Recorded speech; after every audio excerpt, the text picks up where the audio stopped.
પ્રણામ, good morning મિત્રો. અગાઉના તાસમાં આપણે પ્રકરણ 4 ઇતિહાસના વિભાગમાં પૂર્ણ કર્યું. ભૂગોળના વિભાગમાં છેલ્લે 10મું ચેપ્ટર સમજ્યા. હવે ઇતિહાસના વિભાગમાં ચોથું પ્રકરણ સાંસ્કૃતિક વારસો, જેમાં આપણે સાહિત્યના જુદા જુદા મુદ્દાઓ શીખ્યા હતા. આજના આ તાસથી આપણે પ્રકરણ 5 શરૂ કરીએ છીએ. ભારતનો વિજ્ઞાન અને ટેકનોલોજીનો વારસો. વિજ્ઞાન ટેકનોલોજીમાં પ્રાચીન ભારતનું શું પ્રદાન છે એ વિશેના કેટલાક ખૂબ જ રસપ્રદ મુદ્દાઓ આ પ્રકરણમાં આપણે શીખવાના છે. ખૂબ નાનું પ્રકરણ છે, પણ બહુ જ અગત્યનું. વિસ્તૃત પ્રશ્ન માટે સવિસ્તાર પ્રશ્ન આ પ્રકરણમાંથી પૂછાય છે 4 ગુણ માટે. એટલે એ પ્રશ્નો આપણે વધારે ધ્યાનથી સમજવાનો પ્રયત્ન કરીશું. તો સૌથી પહેલા જોઈએ કે આ પ્રકરણમાં આપણે કયા મુદ્દાઓ શીખવાના છે. એની ઇન્ડેક્સ ઉપર એક નજર કરીએ તો પ્રાચીન ભારતનો વિજ્ઞાન ક્ષેત્રે વારસો. પ્રાચીન ભારતનું વિજ્ઞાન ક્ષેત્રે શું પ્રદાન છે એ વિશેની ટૂંકમાં માહિતી આપણે પહેલા આજના તાસમાં મેળવીશું. ત્યારબાદ ધાતુ વિદ્યા પ્રાચીન ભારતમાં, રસાયણ વિદ્યા, વૈદક વિદ્યા, ગણિત શાસ્ત્ર, ખગોળશાસ્ત્ર અને જ્યોતિષશાસ્ત્ર સાથે વાસ્તુશાસ્ત્ર, આ બધા જ મુદ્દાઓ આપણે ઝીણવટપૂર્વક સમજવાના છે, ખૂબ જ ચોકસાઈપૂર્વક.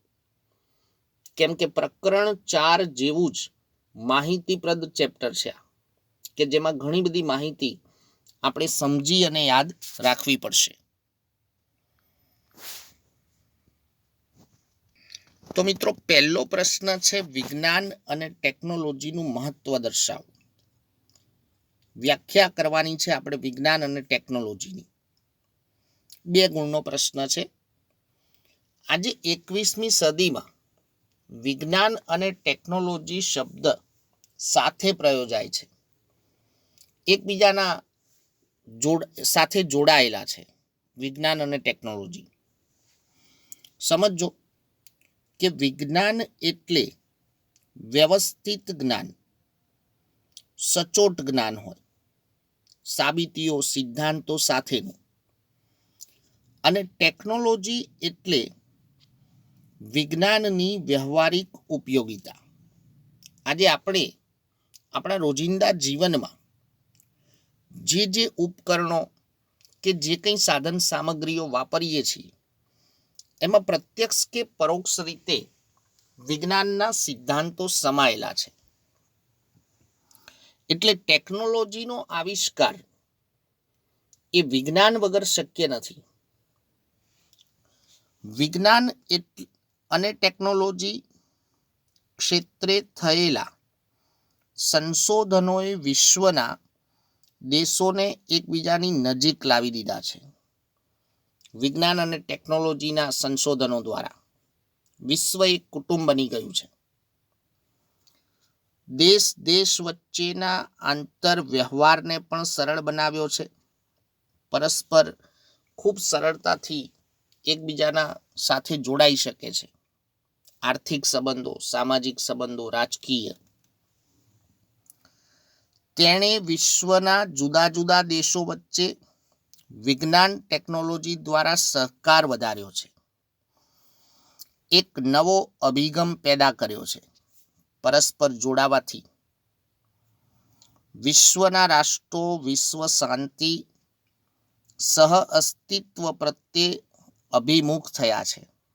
વિજ્ઞાન ટેકનોલોજીનો ઉપયોગ કરીને માનવ હિત માટે, સમગ્ર વિશ્વ માનવના હિત માટે વિજ્ઞાન ટેકનોલોજી એ આશીર્વાદરૂપ બની છે એવું કહી શકાય. હવે જોઈએ પ્રશ્ન નંબર 2. પ્રાચીન ભારતે વિજ્ઞાન ક્ષેત્રે આપેલો વારસો જણાવો. સમગ્ર પ્રકરણ આપણે શીખીશું એટલે સાબિત થઈ જશે પૂર્ણ રીતે, પણ અહીંયા ટૂંકમાં વાત સમજી. જે રીતે અગાઉ આપણે શિલ્પ સ્થાપત્ય સમજ્યા, સાહિત્ય ભણ્યા, એ પ્રમાણે આ પ્રકરણમાં સાબિત કરવાનું છે કે વિજ્ઞાન અને ટેકનોલોજી ક્ષેત્રે પણ પ્રાચીન ભારતનું સમગ્ર વિશ્વને ખૂબ મોટું પ્રદાન છે. ધાતુ વિદ્યા, રસાયણ વિદ્યા, ગણિતશાસ્ત્ર, ખગોળશાસ્ત્ર, વૈદક શાસ્ત્ર, શૈલ્ય ચિકિત્સા, જ્યોતિષશાસ્ત્ર, વાસ્તુશાસ્ત્ર, ભૌતિક શાસ્ત્ર વગેરે વિજ્ઞાનોમાં પ્રાચીન ભારતે નોંધપાત્ર પ્રગતિ સાધીને વિશ્વને તેનો અમૂલ્ય વારસો આપ્યો છે. મિત્રો, ભારત વિશે કેટલાક વિદ્વાનોએ ટીકા કરેલી કે ભારત એટલે ફક્ત ધર્મ, આધ્યાત્મિક દેશ છે, ફક્ત ધર્મમાં રચ્યો પચ્યો રહેનારો દેશ છે, વિજ્ઞાન ટેકનોલોજીમાં ભારતનું કોઈ મોટું પ્રદાન નથી, એવી અટકળ. પણ એ વાસ્તવિકતા નહોતી. વાસ્તવિકતા કંઈક જુદી હતી. ભારતે વિજ્ઞાન ટેકનોલોજીના ક્ષેત્રે સિંહ ફાળો આપ્યો છે. ખૂબ મોટું પ્રદાન છે ભારતનું. અર્વાચીન યુગના સંશોધનો દ્વારા સિદ્ધ થયું કે ભારત આધ્યાત્મિક વિચારધારાની સાથે સાથે વૈજ્ઞાનિક દ્રષ્ટિકોણ પણ ધરાવે છે. એટલે પેલા જે વિદ્વાનોએ ટીકા કરેલી ભારતની, એ ટીકા ખોટી સાબિત થઈ. વાસ્તવિકતા એ છે કે પ્રાચીન ભારતે પણ વિજ્ઞાન ટેકનોલોજીમાં અભૂતપૂર્વ સિદ્ધિઓ પ્રાપ્ત કરેલી, જે સમગ્ર વિશ્વને વિજ્ઞાન ટેકનોલોજીમાં એક મોટું પ્રદાન હતું. ભારતનો એક સિંહ ફાળો હતો. એ આજના પાશ્ચાત્ય દેશોએ વૈજ્ઞાનિક અને ટેકનિકલ ક્ષેત્રે મેળવેલી લગભગ બધી જ સિદ્ધિઓના મૂળમાં, બધી જ સફળતાઓમાં પ્રાચીન ભારતના વિજ્ઞાનના પાયાના સિદ્ધાંતોનો ઉપયોગ થયેલો જોવા મળે છે. એ ભારતીય વિજ્ઞાનના સંશોધનોના સિદ્ધાંતો છે. આપણે જે સફળતા મેળવેલી, જે સંશોધનો કરેલા, એ પાયાના સિદ્ધાંતોનો ઉપયોગ કર્યો છે પશ્ચિમના પાશ્ચાત્ય દેશોએ. આ પરથી સ્પષ્ટ થાય છે કે પ્રાચીન ભારતે વિજ્ઞાનના ક્ષેત્રે પોતાનો નોંધપાત્ર વારસો આપ્યો છે. વિજ્ઞાન ક્ષેત્રે પણ ભારત ખૂબ સમૃદ્ધ હતું એવું કહી શકાય.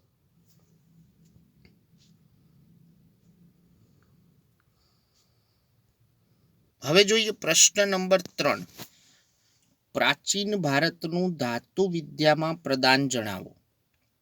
ધાતુ વિદ્યા આપણો પહેલો અગત્યનો મુદ્દો. આ પ્રાચીન ભારતની સિંધુ ખીણની હડપ્પીય સંસ્કૃતિના અવશેષોમાંથી કાંસાની નર્તકીની પ્રતિમા મળી આવેલી છે. કાંસાની નર્તકીની પ્રતિમા સિંધુ ખીણની સંસ્કૃતિના અવશેષોમાંથી. પ્રકરણ 1માં આ ઉદાહરણ આપણે જોયું હતું. કૃષાણ વંશના રાજાઓના સમયની ભગવાન બુદ્ધની પ્રતિમાઓ તક્ષશિલામાંથી પ્રાપ્ત થયેલી. આ બધા પુરાવા છે પ્રાચીન ભારતની ધાતુ વિદ્યાના. કૃષાણ વંશના રાજાઓના સમયની ભગવાન બુદ્ધની પ્રતિમાઓ તક્ષશિલામાંથી પ્રાપ્ત થયેલી.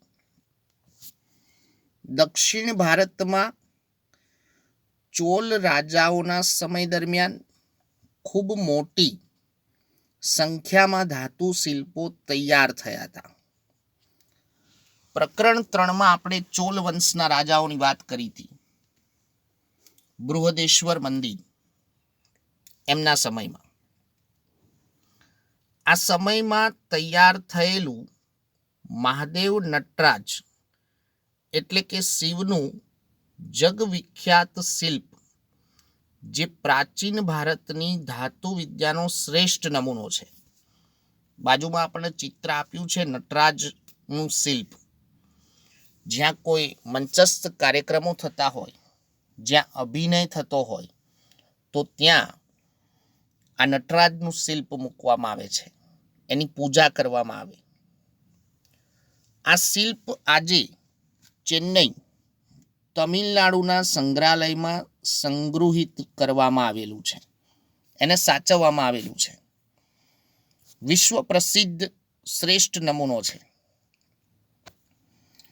ચેન્નઈ, તમિલનાડુના સંગ્રહાલયમાં ધનુષધારી રામની ધાતુ પ્રતિમા પણ સંગ્રહિત છે. ધનુષ્યવાળી રામની પ્રતિમા એ પણ ધાતુ વિદ્યાનું પ્રસિદ્ધ ઉદાહરણ છે. ધાતુઓમાંથી બનાવેલા કલાત્મક દેવદેવીઓ, પશુ પક્ષીઓ, હિંચકાના સાંકળો, સોપારી કાપવાની વિવિધ પ્રકારની સૂડીઓ, કલાત્મક દીવીઓ વગેરે ધાતુ શિલ્પોમાં મહત્વના ગણાય છે. મિત્રો, આજે ઘણી બધી આવી ધાતુ શિલ્પોની ચીજવસ્તુઓ જોવી એ પણ આપણા માટે દુર્લભ છે. આજે યંત્ર વિજ્ઞાનમાં યંત્રોથી તૈયાર થાય છે, પણ એ પ્રાચીન ભારતની ધાતુ વિદ્યાની સરખામણીએ એમ કહી શકાય કે નજીવું છે. મિત્રો, અહીંયા એક ઉદાહરણ, એક સમયગાળો આપણે યાદ રાખવાનો છે કે આ ધાતુ શિલ્પો બનાવવાની શરૂઆત ક્યારથી થયેલી, તો 10મી 11મી સદીથી. 10મી 11મી સદી એ સમયગાળો આપણે યાદ રાખવાનો છે ખાસ. 10મી 11મી સદીથી ધાતુ શિલ્પો બનાવવાની શરૂઆત થયેલી. તો આજના તાસમાં આપણે પ્રકરણની પ્રસ્તાવના જોઈ કે પ્રાચીન ભારતનું વિજ્ઞાન અને ટેકનોલોજી ક્ષેત્રે શું પ્રદાન છે. એની સાથે આ ધાતુ વિદ્યાનો એક મુદ્દો સમજ્યા.